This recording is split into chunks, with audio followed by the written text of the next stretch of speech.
Namaste. Here I am again and wish to speak to you on the subject of what is the soul. We very commonly use these three words when we refer to ourselves: body, mind, and soul, oblique spirit. Body and mind, yes, we are very much aware of our physical self.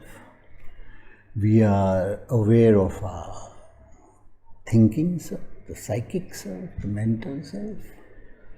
Science has been a great help in these two fields of the physical and the mental. But when it comes to the spiritual self, the soul and the spirit, science has no clue. It keeps coming with fancy notions, various conjectures, guessing this and that. But sorry, it is nowhere near to it. The spirit is the domain of the subject of spiritualism as of now. And the sad part is, the mind and the body has become so hypocritical that you see most of us loosely abusing these words, the spirit and spiritual, the soul, without knowing what it is, without knowing its definition, without knowing its meaning, and without knowing as to what this subject is all about.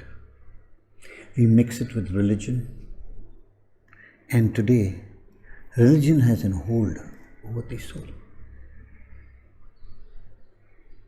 So religion, if you ask any theology, any religion as to what is the soul, it will say it is the essence of a living. What is the essence of a living? You have to tell us what this essence is. And science keeps guessing that it is something to do with consciousness. Does the soul differ from the consciousness? Does the spirit differ from the soul? All these are question marks to many people. Most of us. I think even to Google. If you ask these questions, you will not get satisfactory answers. And what happens? What happens? Life remains a misery. Why? Because when we comprise of the physical and the metaphysical, the body and the mind is physical and the spirit is metaphysical, we are supposed to know the third quotient, otherwise it is not complete. It is, you see, it is not complete. You may have all the wealth, the health, the family, the property, the bank accounts, the comforts, you may have everything. But life, there will be something amiss. Life will be incomplete, will remain incomplete until and unless you know what the soul and the spirit is, so that you can take care of all three. If you do not know how to take care, you know how to take care of the body and mind, but you do not know how to take care of the third. So until and unless you know how to take care of the third, how do you think the life is going to be complete? Oh, it can't. There will always be, if you look around truthfully, you will see a lot of negativity in everybody, despair and despondency, disorder, chaos, depression. Sorry. It's very evident. You can't deny this fact. So, let us start with the spirit. Let us start with the spirit. Because you have to know the difference between the two. Spirit is that ultimate reality which unfolds all sorts of mid-realities, from the subatomic particles to the stars, which come and go, which appear and disappear.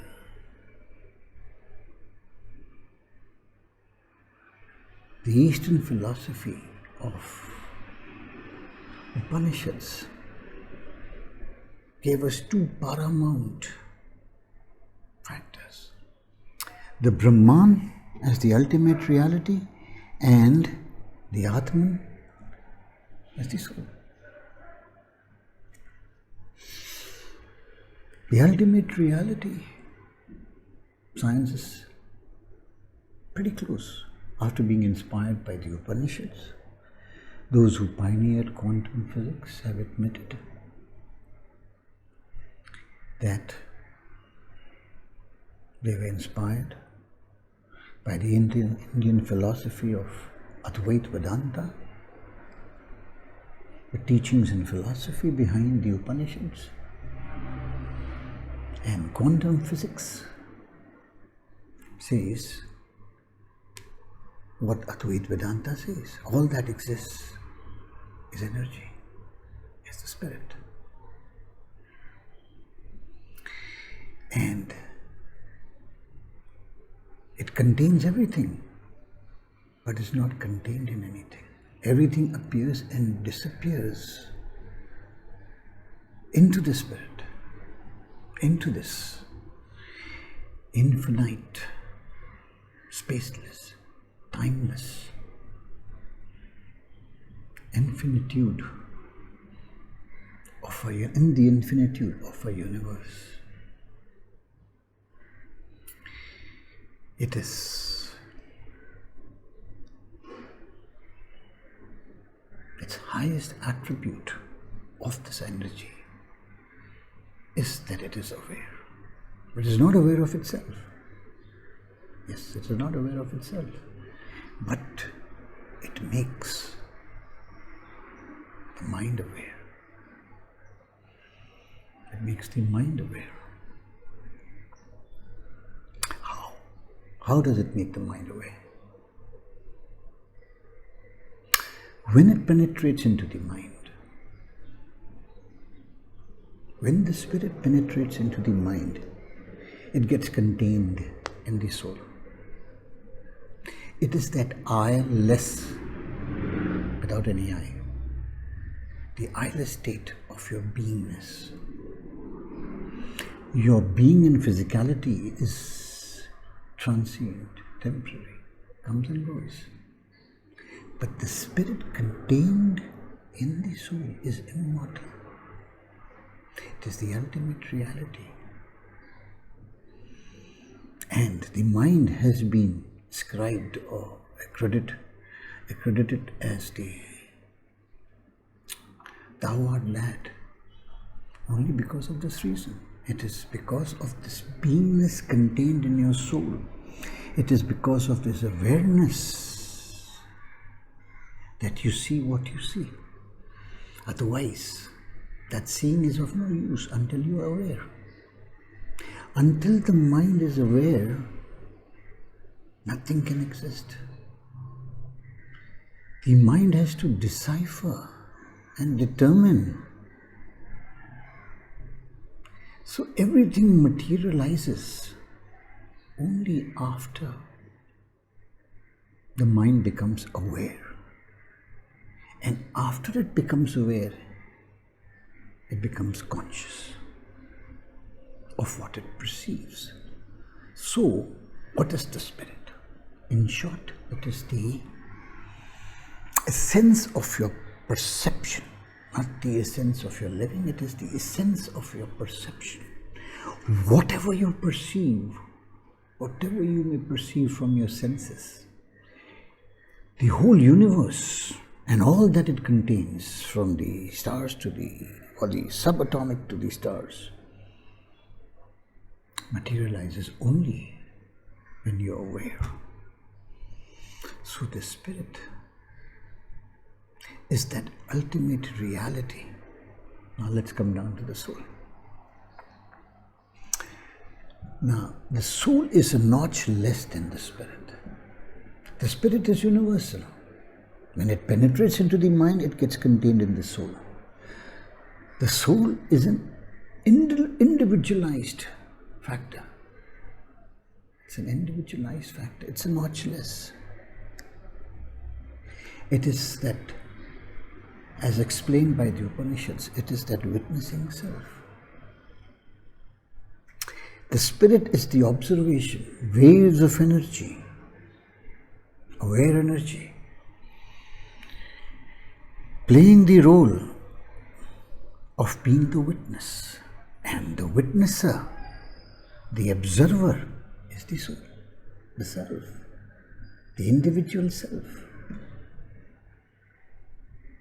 So, the individual self is the observer, observing through mind the object being observed. So in our case, awareness is the subject and spirit is the subject, in other words, and soul is the object. There is a subject-object relationship. There's a duality in the objective, because the subject, the spirit, through its objective from the soul, understands what life is and how to experience it. The soul plays the role of the witnessing self.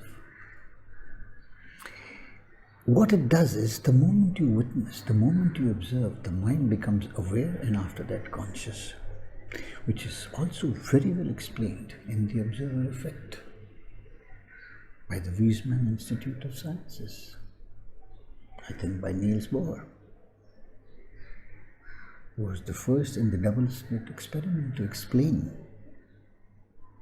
how the observer or how the observation influences your reality, how the phenomena changes. And during observation on the phenomenon being observed. So, soul is the witness. So it's the observer which creates your reality. And soul is looking after, checking and guiding the mind. And the mind in turn checks and guides your body. This is how the story goes on, and this is how you live. You understand the mind looking after the body, but you do not understand how the soul looks after the mind. The soul witnesses, and when the soul witnesses, what happens? When you observe somebody, the person becomes shy and conscious. The same way, when the soul witnesses, when the soul observes your inner thoughts, you become conscious of what you're doing. Otherwise, the mind is running amok in its subconscious activities.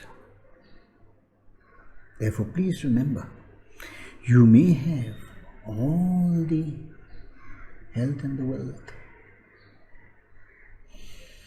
but unless you know the spirit and the soul, there will never be any grace. There will never be any peace of mind until you understand this witnessing self of what you are in its highest potentiality. Thou art that. Why are we referred to as thou art that? It is the soul. It is that divine within, residing within, which only needs to be awakened, because the soul only witnesses, it does not experiences. It's the mind which experiences, whether it is meditation, yoga, japa, mantra, tantra, tai chi, zen, vipassana, you name anything. These are all psychic, motivated by the desirous mind to discipline and tame the mind. It is not spiritual.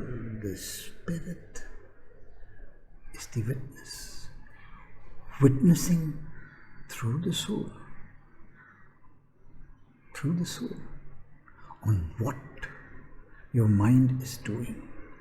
It activates the mind. It is the conscious principle. If the conscious principle was not there, the mind would be dead meat. Because you never say you are the body or you are the mind. You'll always say, I am the body and I am the mind. You'll never say your thoughts. You will say, my thoughts. So, who is this I seated within you? The soul containing the spirit, the witness. So you are the witnessing self. Please remember and take care of it. Observe with alertness all your thoughts. Keep reading. Be aware of the inner thoughts, and you will transcend. You will elevate in your consciousness and become a better human being. Thank you.